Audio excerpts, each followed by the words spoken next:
INSS, servidores públicos. A gente pode falar empréstimo normal, né? Empréstimo pessoal. A gente pode falar empréstimos para compra de automóveis, para compras de casa. Então, existem vários tipos de empréstimo. Empréstimo, inclusive, para pagar cartão de crédito, que é a taxa do cartão de crédito rotativo, e tem a taxa de quando você paga o parcelado, que são taxas diferentes, né? Então, a primeira coisa que eu quero falar de empréstimo é: veja, e ainda tem agora o empréstimo do Auxílio Brasil, né? Que tem essa peculiaridade que está dando o que falar em muitas regiões. Então, a primeira coisa que eu falo sobre empréstimo é: primeiro, veja a viabilidade se você realmente precisa e quer esse empréstimo. Porque a gente está no Brasil, onde a taxa Selic, que é a taxa mãe da economia, está alta, está em 13,75. Os bancos podem cobrar muito acima da Selic. Eu estava fazendo uma pesquisa ontem sobre taxa. Tinha um banco que estava cobrando 600% ao ano de juros. Meu de um Deus. empréstimo. Entendeu? Então, veja se realmente, quando você for pegar um empréstimo, se realmente você precisa desse crédito. Para que vai ser esse crédito? Não pega crédito não, gente, para comprar celular novo. Não pega essas coisas para comprar comida, a não ser que seja uma coisa assim muito fora da curva. Agora está chegando o final de ano, muita gente pega empréstimo para comprar presente para a família, para tudo isso. Pensa, porque depois fica difícil. Tem que ser pensado muito bem essa questão de empréstimo. Mas, de repente, decide-se fazer esse empréstimo, né? Assina-se um contrato. O que tem que ser observado bem atentamente na hora do contrato, de assinar? Pronto, ótimo. Primeiro, faça questão de ter uma via do seu contrato. Questão mesmo, porque a maioria dos bancos não traz isso. Até se você for fazer empréstimo, eu aconselho normalmente a pessoa ir diretamente ao banco, né? Porque aí ela vai assinar. Evitar fazer essas coisas online, porque às vezes pode ter fraude, tudo isso pode acontecer. Então, pega seu contrato, fique com você. Leia tudo que for contra você, tudo que for tirar o seu direito ou limitar o seu direito, tem que estar escrito de negrito. Negrito, em caixa alta, sabe? Tem que estar um destaque no contrato. Tudo aquilo que for diminuir o seu direito. Tudo isso. O que você não concordar, mesmo que você assine, dá uma sinalizada depois e fala: não concordo. Até no próprio contrato, por quê? Já está mudando os entendimentos dos tribunais acerca de muitas coisas bancárias. Antigamente, a gente entrava com processo alegando juros abusivos, muita coisa, e hoje em dia está falando não. O que está valendo é o que foi pactuado entre as partes. Então, é muito importante a pessoa ter o olho para você fazer isso. Entra no site do Banco Central. Você basta botar assim no Google, é fácil, gente. Taxa de juros Banco Central. Antes de você fazer o empréstimo, que ele vai te dar uma lista da taxa de juros mensais e a taxa de juros anuais de todas as financeiras. E ali você já sabe, a partir dali, o que escolher. Você pode variar, gente, de taxas de 13%, tudo, para a taxa de 600%. 600% ao ano. Gente, é muito juros. É muito juros. É um juros, a minha concepção, inclusive, abusivo. Né? Ter 600% ao ano não tem condição. Então, olha antes, faça uma pesquisa para ver qual é o melhor lugar para você fazer esse empréstimo. Né? Qual é a melhor modalidade. Porque, por exemplo, o consignado é um dos que tem as menores taxas. Né? Uhum. Doutora, a taxa Selic não seria o teto? Não. Antigamente tem esse mito, né? Inclusive, eu trabalhei com processos que ainda rondavam esse mito, que tinha que ter 12% ao ano e 1% ao mês. Não é o teto, sabe? Não existe isso de 1% ao mês. O banco é livre para colocar o que ele quer. O que a gente vê hoje de juro abusivo a gente faz a média dos juros pelo Banco Central. Então, a gente pega a lista do Banco Central e faz uma média de valores. Se tiver muito acima, aí a gente pode considerar juros abusivos. Então, por exemplo, a média está de juros anuais 50%. Vamos botar assim por cima. 50% naquele tipo de empréstimo. Aí, e os seus juros, tá o anual 600, como eu falei, vai ser um juros abusivo. né? Agora está cada vez mais difícil a pessoa depois conseguir na justiça essas coisas. Porque hoje tudo isso tem que ser olhado na hora da contratação. A venda casada, por exemplo, que era uma coisa que muita gente entrava, que é a venda casada. Eu vou fazer um empréstimo com você e você está querendo me vender outros produtos. Isso é uma coisa importante que o consumidor tem que estar de olho. Ele não é obrigado a certas coisas fazer um monte de taxa dentro do empréstimo, vários seguros, a não ser eu ainda faço um adendo, né? Empréstimos para casa, para comprar um imobiliário, você não precisa ter um seguro da mesma empresa. Então, por exemplo, você vai financiar pela Caixa, você é livre para fazer um seguro pelo Bradesco, pelo Santander. Você não precisa necessariamente ter o seguro da Caixa, né? Mas você vai precisar ter um seguro, por exemplo. Voltando aqui, por exemplo, à questão da assinatura do contrato de empréstimo. Se a pessoa tomou um empréstimo e, na verdade, esqueceu ou, por não saber, não exigiu a cópia do contrato. Depois, se ela exigir, o banco, a financeira, tem o direito de passar a cópia do contrato? Tem um direito, sim. Eles têm que passar, na verdade, entendeu? Na verdade, é uma forma que muitos fazem para ludibriar o próprio consumidor para não saber qual é a taxa de juros que ele está pagando, o que está incluso naquele contrato. Então, quais são as taxas? Por quê? Às vezes bota assim, empréstimo, aí vem uma taxa de seguro de vida, uma taxa acessória que não tem vínculo nenhum e vai botando taxa em cima do cliente. E você vai pagando porque você não está sabendo o que você está pagando. Mas se o cliente depois achar que a cobrança, porque todo empréstimo tem um valor X, o valor final. E se esses juros extrapolarem, por exemplo, o valor qual é devido, a pessoa pode entrar com ação? É isso. O problema da taxa de juros, a gente tem vários tipos de empréstimos, vários tipos de formas de... E cada empréstimo tem sua base de juros. O banco não tem teto. Essa é a questão. O banco não tem teto. Quem é financeiro, ele pode cobrar os juros que ele quer. Para descobrir se a taxa é abusiva ou não, você tem que ou levar para o seu advogado, que ele vai fazer um cálculo prévio, mas precisa do contrato, mas tem como fazer antes, sabe? Tem como a gente descobrir antes, porque precisa fazer o cálculo para ver se os juros é abusivo ou não. Porque antigamente o que muita gente fazia? Eu vou entrar com processo, alegar que é juros abusivo, no meio do processo vai fazer o cálculo e a gente descobre se é abusivo ou não. Hoje em dia, inclusive, tem consumidor sendo condenado por má-fé, porque má-fé está entrando como se estivesse querendo lesar a empresa, sabe? Por entrar com o processo sem esses cálculos prévios. Então, tem que ter o cálculo prévio para saber se é abusivo ou não. Mas desconfie de taxas extremamente altas e queira seu contrato. Assine, de preferência... faça pessoalmente, pegue lá, não falando, eu só saio daqui com a minha via de contrato.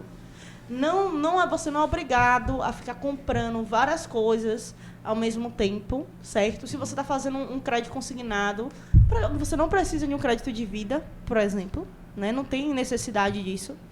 Então, fique de olho no que as pessoas empurram para você quando você vai fazer um empréstimo. Inclusive, saiu na mídia esses tempos que teve gente que foi denunciando que para fazer o empréstimo do Auxílio Brasil, estava querendo um auxílio de vida junto, né? Um empréstimo de vida e pagar como se fosse uma garantia. E só por isso que só estava fazendo nas agências. Então, fique de olho do que, quando você for fazer um empréstimo, tudo é empurrado para você. Muito bem, 9h54, estamos falando hoje sobre empréstimos bancários com a advogada doutora Mariana Rosário. Você em casa tem alguma dúvida sobre o tema? É só mandar para a gente via chat no YouTube ou no nosso WhatsApp. O nosso colega Romário Evangelista está lá em Jeremoabo e também tem uma pergunta para você, viu, Mariana? A minha pergunta é o seguinte, um exemplo, eu fiz o empréstimo, terminei de pagar, aí quando eu terminei eu descobri que tive juro abusivo. O que é que eu devo fazer? Se existe um tempo para ver se tive juro abusivo ou não? Bom, a maioria das ações cíveis, o tempo para você entrar com a demanda é de 2 a 3 anos. Que é diferente, por exemplo, o Estado, tudo que for contra o Estado é 5 anos. Nas ações cíveis, que é contra particulares, contra banco, tudo isso, são de 2 a 3 anos. Então, nesse período ainda, até o final do contrato, você ainda pode entrar com ação, né, pedindo a restituição dos juros a mais, tudo isso, mas precisa dos cálculos. Porque muitas vezes a pessoa chega e fala, é juros abusivos. Já aconteceu isso, por exemplo, comigo. Um cliente chegou falando, eu estou com juros abusivos. A gente fez o cálculo, ele estava com juros menor do que, de fato, era a prática da média do mercado. Entendeu? Então, é preciso do cálculo. Não é todo seguro, não é todo empréstimo que tem juros abusivos, não é todo empréstimo que tem venda casada, mas você precisa estar atento aos sinais. Veja, assembleie o contrato inteiro, assine você, vá você fazer um empréstimo, não queira que eles te empurrem várias coisas sem necessidade, entendeu? Fique de olho, com o seu contrato tem que estar destacado todas as cláusulas que você tem uma perda de direito, uma coisa assim maior, entendeu? Então, fique de olho nos detalhes, porque hoje, cada dia mais, a justiça está dando esse provimento, como eu já disse, contrato entre particulares, como se o consumidor tivesse uma extrema proteção. Então, agora está um pouco mais pendente para os bancos. Então, a gente tem que estar bem de olho sobre isso. Ô, doutora, e o que impede um empréstimo? Normalmente, o empréstimo é visto pelo score que a pessoa tem, né? E a capacidade de quitar aquilo. Então, quanto maior, por exemplo, o tempo de financiamento, o tempo do empréstimo, 30 meses, 60 meses, mais o banco tem que ter certeza que você vai estar vivo. Por isso que, às vezes, tem alguns seguros que botam o seguro de vida junto. E que você tem condição. Então, o emprego é importante, quantos anos você tem, muitas vezes é olhado isso. Porque um consignado é muito mais baixo os juros? Porque já é tirado da fonte pagadora, já é tirado da folha da pessoa, né? Então, como é tirado da folha da pessoa, o banco não vai tomar calote. Porque o banco, o principal deles eles querem se cercar, além do lucro, eles querem evitar o calote. Porque muita gente antigamente fazia como? Eu vou pegar um empréstimo, não pago, e 5 anos a dívida caduca, né? Eu não vou para pagar, não, que 5 anos a dívida caduca. Tinha muito isso. Principalmente, de fato, se você não tem nada no seu nome, é uma possibilidade. Você vai receber. Se nesse tempo o cliente morrer? Tem seguros, por exemplo. Tem esse tipo de empréstimo, por exemplo, quando você faz um empréstimo para comprar uma casa. Tem um seguro que cobre em casos de morte, casos de desemprego por um tempo. Então, você aciona o seguro quando você fica desempregado ali por alguns meses. Ele vai cobrir aqueles meses daquela parcela, né? Inclusive, agora estão cobrindo vício de obra, né? Inclusive, porque antigamente era considerado assim, o seguro não tem responsabilidade, né? E agora, alguns casos estão considerando vício de obra. Então, você comprou uma casa que tem defeito estrutural, o seguro pode, sim, vir a cobrir esse valor que você pagou. Então, tem alguns tipos de empréstimo que tem esse seguro de vida.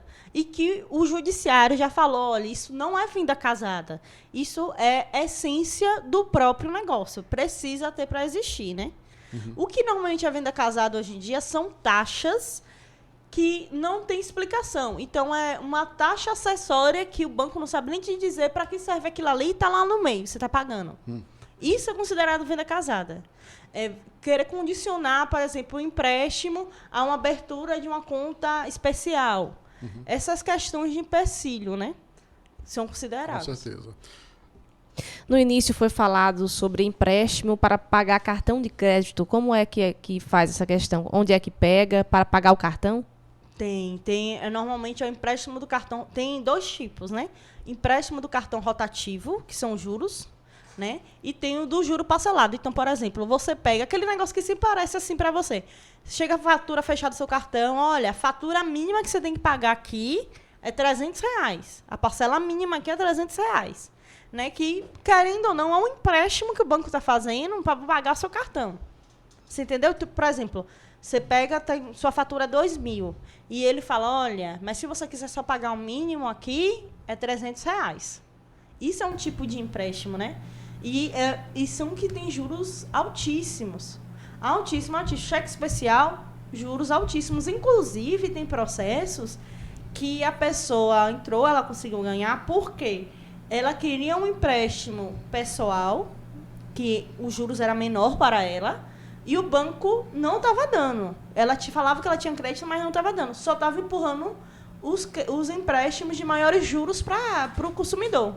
Então, você tem um direito de escolher, se possível, se você se enquadrar, um melhor empréstimo para você, que tem as menores taxas. Como declarar, por exemplo, empréstimos no imposto de renda? Aí, meu amigo, aí é com o contador. Mas, Aí é com o contador. mas há essa possibilidade, né? Sim. Até onde eu sei, sim. O que é refinanciamento? Refinanciamento é você pegar um empréstimo em cima de empréstimo. Entendeu? Você pega, por exemplo, você pegou um empréstimo para comprar um carro. Aí você não está conseguindo pagar aquelas parcelas, está muito alto, você vai lá e refinancia aquela dívida. Inclusive, por exemplo, tem que estar muito atento sobre você pagar ou não as taxas. Principalmente empréstimo de carro e de casa, a gente tem que estar de olho nas datas de pagamento, porque muitas cláusulas do contrato você atrasou uma parcela, automaticamente você fica devendo não aquela parcela, mas o empréstimo todo. É um absurdo. Tem muitos contratos que são feitos assim. Então, aí a pessoa vai lá, poxa, atrasei esse mês, vai lá no banco, acha que está negociando, né? Falando assim, poxa, eu estou aqui dando a minha parcela do mês passado, essa é a parcela, mas na verdade ela só está amortizando o saldo dela. Entendeu? O saldo está lá porque ela não está devendo mais aquela parcela, ela está devendo um contrato inteiro. E muita gente se quebra assim. Aí, e também esses tipos de empréstimo, o bem está na garantia. Quando vê, já tem uma busca e apreensão do seu nome. Então, por exemplo, aqui com uma cidade pequena, que as pessoas passam, viajam normalmente, pega uma blitz, o carro vai ficar. O carro fica, viu? Se tiver uma busca e apreensão, o carro fica, você fica no meio da rua. Fica e só sai quitado, né? Nem quitado. Nem quitado. Isso aí é para IPVA. Ele ficou assustado, viu? Para IPVA. Empréstimo bancário, se tiver uma busca e apreensão, nem quitado, você não tem nem o que conversar. Só processo. Quem tem esse tipo de negócio aí é complicado. Pois é. Doutora. Casa a mesma coisa. Quando chega, já lelou sua casa. Verdade. E você fica lá vendo navio. Uma pergunta da Micaele, ela diz, bom dia, minha mãe fez um empréstimo de R$10.000 para descontar R$240 por mês. E o banco está descontando R$360, ou seja, um valor a mais. Pronto. Aí tem que ver, entrar em contato com o banco para ver por que esse valor a mais. Porque às vezes eles, justamente o que eu falei, eles botam um monte de taxa junto, né? No contrato? No contrato. Ah, sim. Então, por exemplo, inclusive teve um banco que um dos processos, que o banco foi até, vamos dizer assim, perspicaz. Ele chegou, o empréstimo era um contrato e os seguros, as outras coisas, ele fez outro contrato. Então, o juiz entendeu o seguinte, como eram dois contratos diferentes, o consumidor não estava sendo lesado. Porque ele sabia que ele estava assinando duas coisas diferentes, dois produtos diferentes. Só que o banco, na hora de fazer a venda, olha, eu só faço empréstimo se você assinar isso aqui também junto.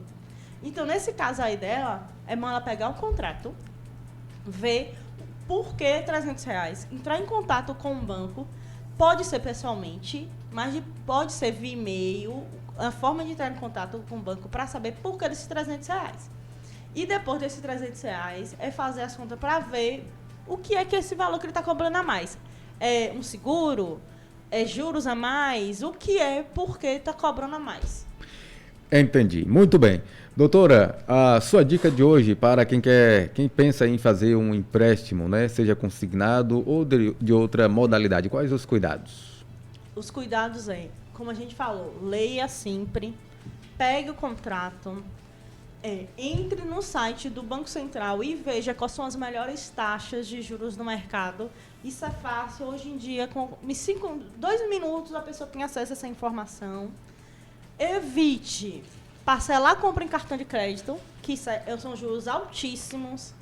Evite fazer empréstimo pelo Auxílio Brasil, tá? Porque tem bancos praticando taxa de juros 3 vezes maior do que empréstimos normais.